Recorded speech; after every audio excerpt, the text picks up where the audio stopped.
This is the definitive video that will answer the question, is Guinness in Ireland better than Guinness in America? This is a real thing, guys. We are having a moment right here. So Kylie, who works with us here at Treehouse, had a quick little study abroad over in Ireland, and she brought us back something we've been waiting a very long time for, which is fresh Guinness sourced directly from Ireland. Also in the box, we have a fresh can of Guinness that we bought just down the street at our favorite local package store, Ted's, here in Charlton, Massachusetts. And in this video, we are going to drink both of them, dissect them, analyze them, and identify, one, if they're even any different, and two, which of them is better. Just want to be clear that this is not a hyper-scientific taste test. I don't know where the Guinness that we bought in America was brewed. I think there's a lot of mystery around that. For a little while, it was brewed in Maryland. I think that plant might have closed. I heard rumors that the American Guinness is now brewed in Japan. Maybe it's brewed in Mexico. I don't know. Long story short, it's Guinness that we source in America. And the Guinness that we source from Ireland that Kylie picked up for us was indeed brewed at the St. James Gate Brewery in Dublin. And those are the two examples that we have for us right here. There's all sorts of legends about why the Irish version will taste better. Has it had a little bit of it soured and then it was blended back? Is it pasteurized? Is it not pasteurized? Is the American version pasteurized? Do they use lactic acid? Do they use cinnamon to color it? All these different things, I don't know, and we're not going to get into that. We're just going to taste them like any patron might in the pub in Ireland or in the pub in New York, and we're going to pick a favorite. So right down here, I don't know which one is which. I'm going to turn around. Michael's going to pour them, and then I'm going to turn back around so I can assess their pour quality, and we're going to get right into it.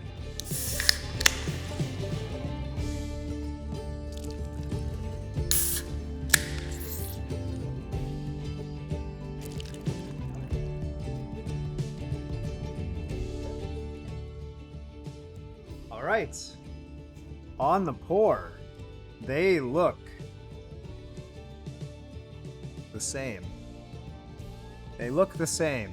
Sometimes the bright lights make it hard for me to tell the difference, whereas you might see differences on this side. So you might be at home saying, that one looks different, but from where I'm standing, they don't look different. This one might have been poured second, so the nitro hasn't had a chance to settle just yet, but all things considered, they look very, very, very similar. Beautiful clarity. There's like a ruby garnet color that I can see through here at the bottom. The light is passing through them. They're not jet black. They're not pitch black. The head has a little bit of tanness to it, but it's mostly white in appearance. And once again, they appear very similar. They both exhibit that super frothy, strong head retention, nitrogenized Guinness that we know and love. Diving in for the first aroma on this sample. It smells great. Freshly roasted grain. A little bit of caramel. Almost like, this sounds like a bad descriptor, but I don't consider it to be. It's like a little ashtray.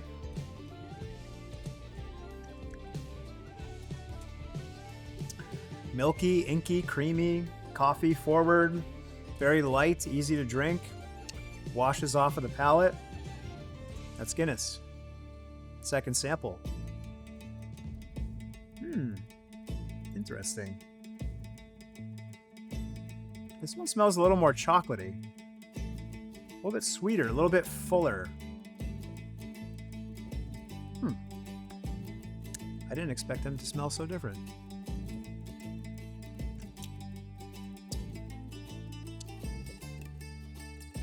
Boy, that's tasty though.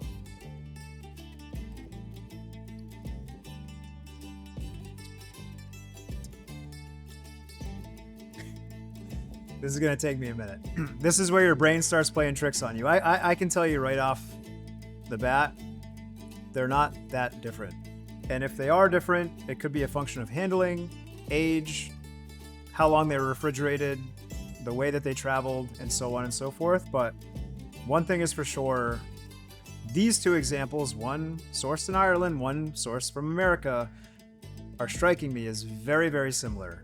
All right, you knew it was coming, guys. You're watching this video courtesy of Treehouse Brewing Company with locations in Boston, Sandwich, Saratoga Springs, Tewksbury, Deerfield, Charlton, and Woodstock, Connecticut, where we have our beer, spirit, coffees, and more, and stuff and things and all the things. That's all for now. Let's get back to the video. The sample on your left has a little bit more chocolate character, and it tastes a little bit sharper but more natural, if that makes sense.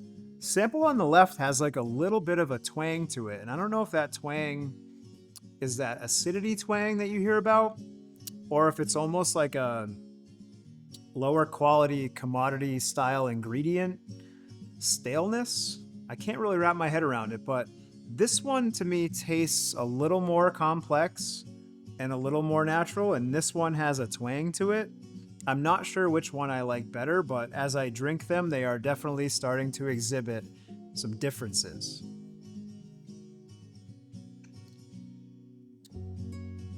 I'm sitting in the pub right now in my head. I'm trying to think like, which one of these do I want? Which one is, am I in Dublin or New York? What am I doing? New York, he says.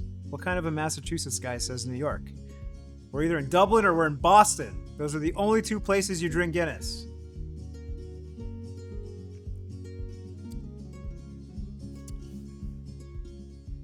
This is really hard. They are reasonably different, but neither one of them is bad. All right, one more sip and then we're gonna...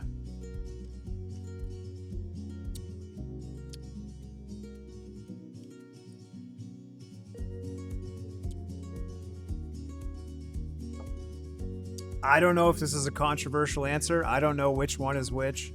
I don't know if that lactic acid tang is the thing that I'm experiencing in this one. I don't know if that's a little bit of sourness. It's very hard for me to say. But if I was drinking one of these and I had to order another one, I would be ordering the sample on my right, your left. That is the Guinness that in this sampling is tasting better. That is the Guinness that is more complex, and that is the one that tastes more natural and fresh to my palate. Michael, what are we drinking? And that is the Guinness that you cannot get in the United States. Really? No way. That Guinness is better than the Guinness that you get in the United States. I am astonished. No, hold on. This is a real thing, guys. We are having a moment right here where the legend, I think, is real. This tasted like a staler, weaker, lamer version of this one. This tasted really, really, really, really good. I'm like genuinely blown away. And the legend is true that if you want the best Guinness you can possibly get, I think we may have just found out that you have to go to Ireland to do it.